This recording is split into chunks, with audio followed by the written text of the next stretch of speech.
সকালবেলা ঘুম থেকে উঠে আগে নিজেকে পরিপাটি করে সাজিয়ে নিতে বসে গেলাম, কারণ নিজেকে যদি পরিপাটি করে সাজিয়ে রাখতে পারি ঘর দৌড়ও ঠিক পরিপাটি করে সাজিয়ে রাখতে পারবো, আমি এটা মনে করি। সে যাগে তোমরা আবার আমার এই চুলটাকে নিয়ে হাসাহাসি করে দিও না, কারণ আমার এই চুলটা বাড়েই না কিছুতে। কি আর করবো বলো, অনেক রকমের যত্ন নিয়েছি চুলের, কিন্তু চুল তো বাড়তেই চাই। আমি এখন আর চুলকে নিয়ে বেশি মাথায়ও ঘামাই না। আমি প্রায় বেশিরভাগ দিনই রাত্রিবেলা মাথায় এভাবে বেনুনি করে ঘুমাই, এতে কিন্তু দেখেছি চুলটা কম ওঠে এবং ভালোও থাকে। কিন্তু জানো, শীতকালে আবার এটা হয় না। গরমকালে এলে তবুও একদিনে 2-3 বার মাথা আঁচড়ানো হয়ে যায়, কিন্তু শীতকালে আবার 2-3 দিন চলে যায় তবুও মাথা আঁচড়ানো হয় না, কারণ কোথাও বেরোনো হয় না। শীতকালে ওই দিকটায় খেয়ালও থাকে না, কিন্তু গরমকালে ওটা আবার টনটনে একদম খেয়াল যে মাথাটা আমাকে আঁচড়াতেই হবে, কারণ চুলের যা গরম। তো যাই হোক, কোনো রকমে মাথা আঁচড়ানো শেষ করে ঘরের কাজগুলো শুরু করলাম। প্রথমে ভাবলাম বিছানাটা তুলে দিই, ছেলে কিন্তু তখনও ঘুমিয়েছিল। ছেলেকে ঘুম থেকে উঠেই বিছানাটা ভালো করে তুলে দিই। ঘরের ভেতরে খুব একটা আলোর সুব্যবস্থা নেই, সেটা তো তোমরা ভিডিও দেখে বুঝতেই পারছো। একটাই মাত্র লাইট, তাই খুব একটা আলোটা ছড়িয়ে পড়ছে না। আর লাইটের বিপরীতে যেহেতু ক্যামেরাটা বসানো আছে, তাই আমি একদম অন্ধকার। তো কষ্ট করে ক্ষমা ঘৃণা করে একটু দেখে নিও আমার ভিডিওটা। তো চলো, বিছানাটা আমার প্রায় গোছানো হয়ে গেছে, শুধু ঝাড়ু দিয়ে বিছানাটাকে ঝেড়ে নিতে হবে। আর আমি কি দিয়ে ঝাড়ু তৈরি করেছি জানো? যে নারকেলের যে ছোট ছোট পিচ, ওই পিচগুলোকে আমি কিন্তু সুন্দর করে কেড়ে রেখে একটা ছোট্ট করে বেঁধে নিয়েছি, এবং ওটা দিয়ে বিছানা ঝাড়তে বেশ সুবিধেই হয়। তো আমি আমার সুবিধা মতো কাজগুলো করলাম। তোমরা কারা কারা আমার মতো এরকম নারকেলের পিচ দিয়ে বিছানার ঝাড়ু তৈরি করেছো সেটা কমেন্ট বক্সে জানিয়ে যেও কিন্তু। আর এটা দিয়ে কিন্তু খুব ভালোভাবে বিছানাটা ঝাড়া যায়। সে যাকে তোমরা দেখতেই পেলে বিছানাটা আমার ঝাড়া শেষ। এবার ঘরের ভেতরটা সুন্দর করে ঝাড় দিয়ে নিই। ঘরের ভেতরটা ঝাড় দিতে কিন্তু খুব একটা বেশি সময় লাগে না, কারণ ঘরের ভেতরে নিচে সেরকম কিছু নেই। ঝাড় দিতে অল্প সময়ে খুব তাড়াতাড়ি ঝাড় দিই। আর নিচে কিছু পড়ে থাকলে আমার সব থেকে বেশি বিরক্ত লাগে, শুধু মনে হয় কবে জিনিসগুলো নিচ থেকে কোথাও ট্রান্সফার করব।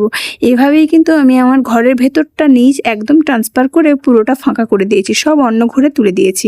আর আমার বলতে বলতে ঘরের ভেতরটা ঝাড় দেওয়া কিন্তু হয়ে গেছে।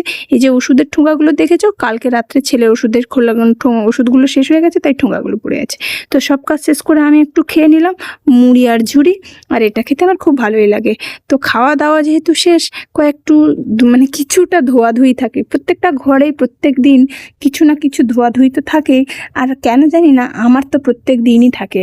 1 বালতি ধোয়াধুয়ি করতেই হবে, কারণ যাদের ঘরে বাচ্চা আছে 1 বালতি কেন, আরও বেশি ধোয়াধুয়ি হয়। আরও যাদের ছোট বাচ্চা আছে তারা তো আরও বেশি গামলা গামলা জিনিস ধোয়।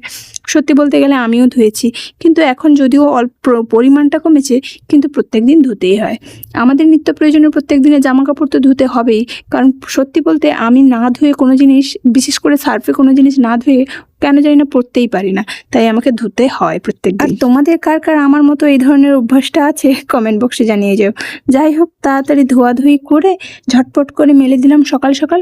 আর যেহেতু সকাল আজকে কিন্তু মেঘলা ওয়েদার, তাই আমি সকাল সকাল জামাগুলো মেলে দিলাম, কারণ সত্যিই জানি না রোদ উঠবে কিনা, আর রোদ যদি ওঠে আসলে আমার জামাগুলো শুকবে কিনা।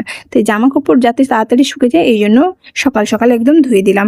না হলে কিন্তু আমি গরমকালে একদম 3টা পর্যন্ত জারি রাখি।